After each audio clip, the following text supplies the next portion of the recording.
And connecting all this to why the legal view contributes to more licentiousness, there's a second angel that follows the first.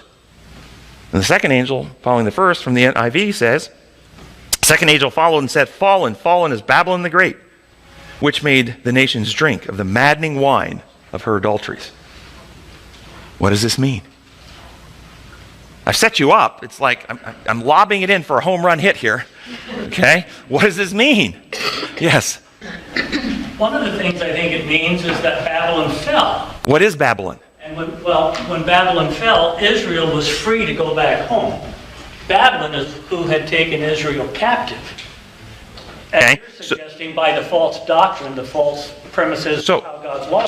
So the Bible writer is referring to historical events to talk about future events. Historical event, Babylon took Israel captive. Future event is not old Babylon with Nebuchadnezzar. But Babylon represents a power that can take captive the people of God. So, from what we just went through, what power took the people of God captive? For though we live in the world, we don't wage war as the world does. The weapons we fight with are not worldly. They have divine power to demolish strongholds. We demolish every argument and pretension that sets itself up against the knowledge of God and take captive every thought to Jesus Christ. So we have a power, a man of sin, who's going to arise and set himself up in God's temple. How? By teaching such distorted views of God, primarily that God's law works like ours, and he's a dictator who punishes sin that we must be protected from, that we begin to worship this God, and we're in a war over the concept of God, and thus our minds have been taken captive, not physical captivity by Babylon, spiritual captivity by the evil forces who ultimately inspired Babylon to start with. And thus, there's a message. Babylon is fallen, Babylon the Great, who made the nations drink of the maddening wine of her adulteries. Maddening wine, maddening wine. What is it talking about? Is it talking about literal ethanol? What are adulteries?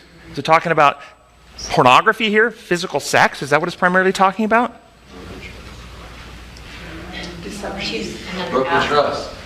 Love and trust, that we give our hearts to other gods.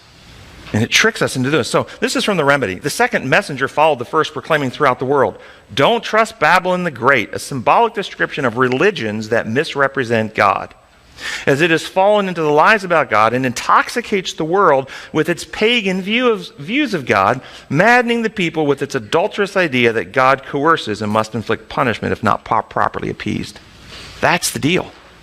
Every system of the world that has a God in it that's not the true God has a God that will punish you if you break his rules. Every one of them.